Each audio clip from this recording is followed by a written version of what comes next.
It's time again for the Insiders with Chuck Chvala and Scott Jensen, sponsored by the Wisconsin Counties Association and the Tommy G. Thompson Center on Public Leadership. Hi, I'm Scott Jensen, former Assembly Speaker. And I'm Chuck Chvala, former Senate Majority Leader. And we're the Insiders. This week, we're going to take a look at the race for governor. Lots of action going on. On the Republican side, Bill Berrien is out and Tom Tiffany is in. On the Democratic side, all sorts of people are joining this race. So this week, we're going to focus on the Democratic race first. Next week, we'll talk to you a little bit about the Republican race. But Chuck, why don't you give us your analysis? It's getting to be a big field. A lot of people want to take a shot at running for governor on the Democratic side.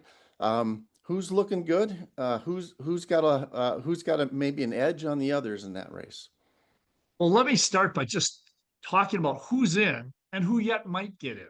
So right now we got Sarah Rodriguez, David Crowley. By the way, I would name those two as the front runners. Kelda Roys, Missy Hughes, Francesca Hong. Now, in addition to that, someone that many people feel would be a leading candidate would be Josh Call, but he has not decided yet. And another one, there is talk, and there has been already public talk about Mandela Barnes as well. So there's quite a bit going on here. But here's my take on this. I think David Crowley is in a strong position because he's the county exec in Milwaukee. However, I think the person who really seems to be doing quite well out of the box here, and campaigns do matter, is Sarah Rodriguez. She's the person who had a video come out within a couple of days and announced she was ready to roll, and others are catching up to that. And then just recently, she put out a notice that the Democratic Lieutenant Governors Association is committed to spending $2 million on it. Well, obviously they like her. You know, one of the big things here when you see all these names in something like this is, okay, who's going to get lost in the shuffle? And then money becomes even more important. So Sarah Rodriguez has been on the ballot statewide. She's been around making those things. She obviously has a campaign group that's doing a good job because not only did they have a video ready and get out there aggressively, they've also already got $2 million raised. Some other people said, well, we got $200,000 in our first day or whatever. You know, table stakes on a statewide governor's race these days or a statewide U.S. Senate race, probably $1 million. She's already got two. And that too, you know, why do we call it Emily's List? You know what that Emily stands for? Early money is like yeast. She's already got $2 million early. Wow. Now, David Crowley has a base. He's obviously widely known. He has a great personal story to tell. I think he's the other front runner. Kelda Roys certainly is going to compete for the progressive group. But on the other hand, she's got Francesca Hong, who's right in her own Senate district, eating into that Madison base. Francesca Hong, I see her as really a candidate that's more on the fringe, and I doubt we'll be able to raise the money that'll be necessary for a statewide campaign, but that's not impossible. She certainly has a niche that she's going to go for. And yet we don't know whether Josh Call will be in. I hear conflicting rumors about whether he's in or he's out, and a lot of people saying he's definitely out. I know a couple other people saying, oh, he's definitely waiting, but he'll be in. And Mandela Barnes, we'll see how that goes. But there's a guy who had statewide name recognition and won a big Democratic primary for U.S. Senate. So a lot going on the Democratic side. But if I had to name two front runners right now, it would be David Crowley and Sarah Rodriguez. And I would put her number one right now.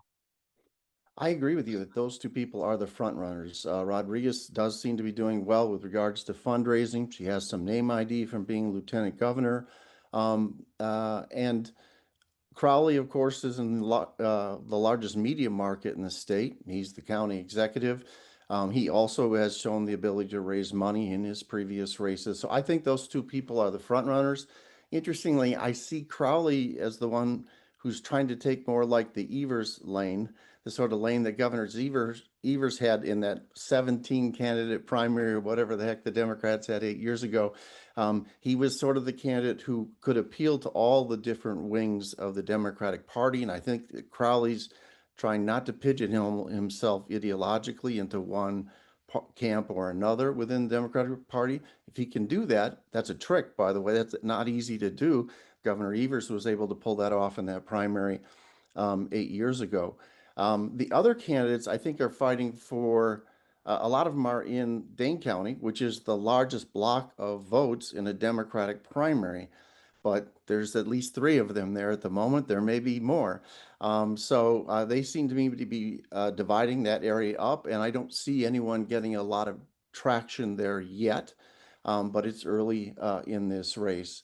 In these races, there's a couple of questions that I think are important. First of all, for governor, personality matters more than it does for like a state legislative race. People for the state legislature are like, seems like a nice person. I agree with them on the issues. I'm good with that. But people are looking for more. They want a connection with the chief executive. Tommy Thompson famously made a connection with people in the state. Scott Walker at the start of his term was seen as the small town guy who becomes becomes a big city county executive or whatever. And in the case of Governor Evers, he was grandpa, right? I mean, he was the kind of boring, steady Eddie guy. That's what we need right now. So a personality is going to come through in this race. Besides the issue messaging, there's this connection that people make with people running for an executive office. And you can see it if you look at president or you look at governor.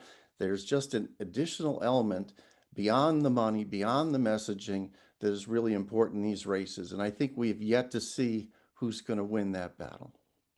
Well, Scott makes a good point, but the problem is when you have so many people, how do you get that message out? And sure, people will watch the debate, that there will be a debate that these candidates will have in the primary, but really it's going to come down to who has the money to be able to deliver that message. Because if you have enough money, you will be able to put together the 30-second ads that will actually allow you to be able to deliver the personality that I agree with Scott, that people want to connect with when they're voting for a governor or when they're voting for a president, when they're voting for the head executive. And I think you're right. I think Tony Evers delivered that well. He had also been on the statewide ballot. I look at all these candidates, and I actually think they're all good candidates. They all have great personalities. Kelda Roy is a very engaging person, and I think she'll do well. Francesca Hong has her, but part of the deal is, do you have the money to let voters know that you have that personality? And I think that will be the next phase. After we get through here, if there isn't an absolutely overwhelming dominant force, then the question will be, who has enough resources to be able to communicate who they are and what they want to do? I think the messages on these people will be very similar. I maybe Francesco Hong will be a little bit off on the lefty left, but other than that, I think you're going to find very similar messages. I've seen that already in the releases I've seen from candidates. Then it's going to be who will actually have the personality, as Scott points out, but then be able to have the money to deliver that message. So there's two ways to have your message sink in. One is to have incredible amounts of resources to just pound the heck out of the message. And I think that's clearly what Rodriguez and Crowley are trying to do, position themselves in a way where they can stick with their message from the start and not be dragged by the ideological drift of the party to the left. If they have enough resources to build that name ID and to hammer in their message. The other way to do it is to be a creative messenger and to race to the left. So I see that happening. A number of candidates will choose that path because they don't have the resources. And that often catches fire. You see it in both the Democrat and the Republican side, where the candidate with the most money kind of becomes vanilla. And someone else with less money suddenly sort of rises at the end because they've caught the imagination of their party's primary audience, because they've picked a certain couple issues that they're hammering on.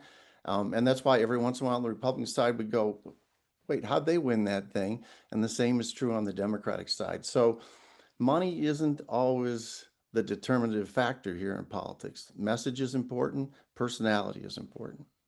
Scott's right about that, but I don't see a Mandami type character here equivalent to the guy who's running for New York City mayor.